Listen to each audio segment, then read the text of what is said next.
Hola, salam fans Garuda. Pada konten kali ini kita akan bahas 3 segmen secara ringkas. Yang pertama tentang isu uji coba timnas senior untuk persiapan jelang putaran keempat babak kualifikasi Piala Dunia Zona Asia yang baru akan dimulai pada Oktober 2025. Oleh karena itu rencananya PSSI bakal ngadain trial sebulan sebelum guna mengisi slot FIFA Matchday di bulan Septembernya. Seperti kabar angin yang telah dikutip dari akun media sosial Se-Asia Goal dan ASEAN Football yang menyatakan kalau PSSI berencana mengadakan mini turnamen segitiga dengan mengundang satu tim yang berperingkat di atas kita dan satunya lagi tim yang senantiasa di bawah tapak kaki, yang mana tanpa harus saya sebutin namanya namun pikiran kita tertuju ke satu negara yang sama.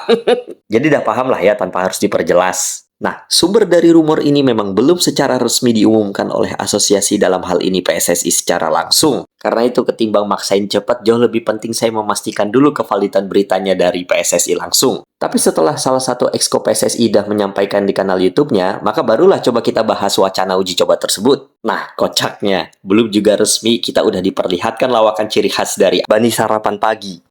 Contohnya seperti tweetan dari media sebelah yang satu ini, di mana padahal kondisi timnas PBB-nya yang masih memprihatinkan tapi masih bisa-bisa yang dengan PD-nya mengatakan, turnamen apa ini? Jauh level dengan Malaysia. Ya emang jauh, ranking lo kan paling bawah dari Indo dan Lebanon. Kata netizen plus 26. Tapi sekarang yang serunya, netizen plus 26 cukup nanggepinnya dengan santai tanpa harus baper sampai ke hati. Justru uniknya cara pendekatan kita cukup dengan balas sedikit tapi nyelekit. Kayak beberapa percakapan saling balas berikut ini. Hawi mau Malaya tak perlu turnamen macam ni. Kita jauh level, maaf cakap katanya. Sumbernya dijawab, Sorge, trust me bro. Sebuah downgrade kalau emang kejadian. Lah bener kan, salahnya di mana? Kan emang suatu penurunan kalau emang sampai kejadian. Makanya ketimbang ngeladenin sebelah, netizen kita pada fokusnya ngingetin ke PSSI. Tapi enggak, sebagian netizen kita tetap gak srek sama wacana penurunan kelas ini. Tetap mereka cuma mau PSSI mempertimbangkan lagi soal pemilihan lawannya. Lagian ada-ada aja, buat apa juga kita segala pakai ngundang tim yang dulu pernah sosokan nolak timnas kita? Alih-alih demi push rank yang ada, sama aja cuma pertaruhin nasib diri sendiri dengan ngasih angin ke mereka. Ibarat kuda yang sedang fokus dalam pacuan tingkat dunia, sangat beresiko kalau harus ngajak sparring adu lari sama keledai yang menang gak bangga kalah malu-maluin. Walaupun itu nggak mungkin. Udah gitu sekarang pengen bikin pincang squad kita, biar para pemain kita nggak bisa maksimal pas round 4 nanti. Udah kebaca, unfaedah kan? Sudahlah unfaedah, banyak risikonya pula. Pokoknya jangan sampai salah pilih lawan sparring, apalagi harus ngajak tim yang pada nggak diajak ke round 3, karena saking nggak sanggupnya bersaing di level yang keras. Bukannya apa, kan mubazir aja, udah mana poinnya kecil.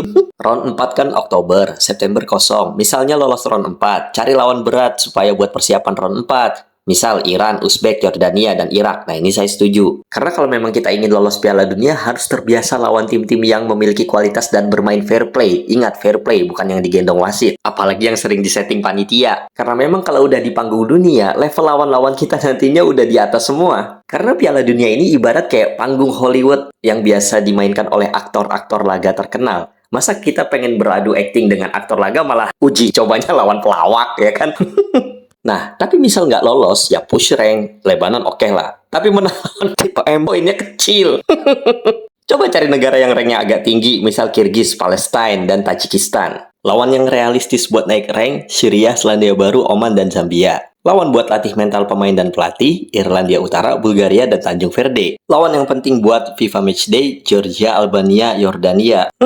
Lawan yang udah pasti menang, Malaysia, Vietnam, Thailand. Walaupun sih biasanya tim-tim yang barusan kita sebutin udah terlanjur punya agendanya masing-masing, di mana mereka udah punya calon lawannya sendiri buat sparring. Cuma ya tetap aja, nggak yang ngajak sebelah juga. Kan masih banyak tim lain di luar sana yang rankingnya di atas kita. Kalau cuma buat eksperimen taktik sama pemanasan mah. Tapi bisa juga kenapa harus ngundang sebelah ya, maklum selama ini kan nasibnya memprihatinkan.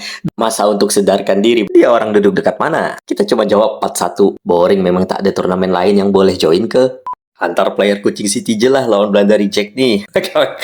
Player Kucing City yang gak dibayar gaji itu ke Liga Bangkrut ikut. Lebanon J yang top secret for Malaysia.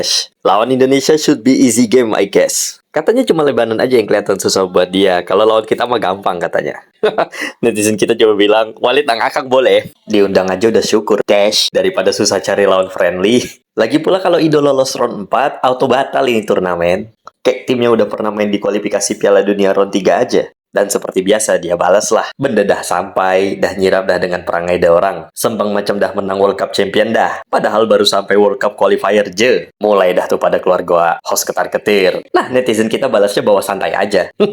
Wah, Indonesia versus Liberia. Interesting and rare match. GBK itu taman bermain harimau Malaya. Lupa kadik? Fakta keras bikin jawir panas katanya. Korang ini terlampau confident nak trial dengan kami. Puih, boleh digendong Belanda versi light je, apanya yang nak dibanggakan? Guna anak jati tempatan sendiri dong kalau berani. Al-maklum, lokal korang kan selalu kalah dengan kami. Kah katanya. Ya begitulah, hari gini mah orang udah maju ke depan, dia masih aja terjebak di sejarah kuno masa lalu yang udah usang lagi karatan. Sementara kita yang hidup di dunia nyata udah nggak terlalu peduli dengan uji coba semacam itu. Karena maaf aja, emang udah bukan level kita. Ketimbang tertarik dengan rumor yang masih abu-abu itu, kita jauh lebih tertarik dengan rumor yang menimpa pemain kita sekarang. Misalnya kayak rumor Bang Jai yang sempat diberi kode keras oleh klub besar peraih titel UCL terbanyak kedua setelah Madrid. Dengan 7 gelarnya yaitu AC Milan yang dengan mengunggah gambar animasi khas Indonesia Tungtung Sahur yang lagi tanda tangan kontrak sambil pakai baju Rossoneri. Dengan inisial JE yang disinyalir merupakan singkatan dari Jai It Says. Nah, biasanya dengan fakta seterang ini masih dianggap Belanda sama tetangga.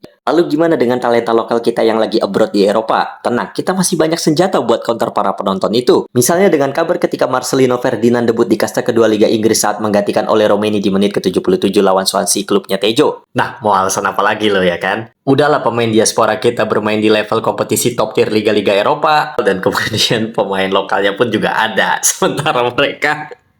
pemain manapun, mau itu imigran cabutan, mau itu lokal tempatan, tetap aja nggak ada yang bisa sampai ke tahap ini sampai bila-bila masa.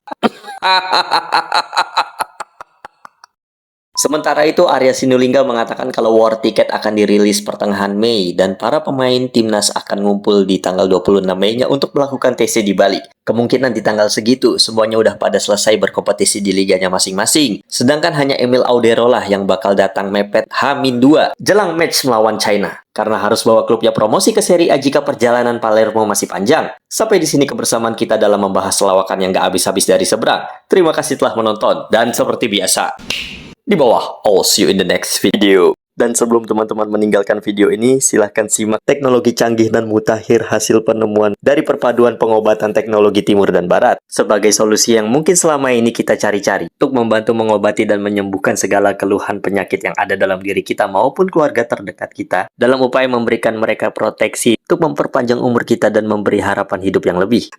Wentung Device Pro mendefinisikan ulang terapi termal, memberdayakan sel-sel tubuh Anda untuk perawatan kombinasi, fungsi plasma, menciptakan lingkungan energi muatan positif dan negatif dengan konsentrasi tinggi untuk membunuh dan menghambat bakteri. Ini juga memurnikan udara dan membuatnya segar dan menyenangkan. Tampilan yang menarik, mudah dioperasikan, pijakan kaki yang besar, siap digunakan secara instan. Ringkas, indah, praktis untuk digunakan. Ketiga komponen tersebut bekerja sama untuk memberikan terapi panas seluruh tubuh, merevitalisasi energi, dan meningkatkan kekebalan tubuh. Dari panas, dari cinta, kesehatan yang cerdas, perlindungan yang hangat. Produk terbaik dari Vohuway, miliki segera, promo terbatas.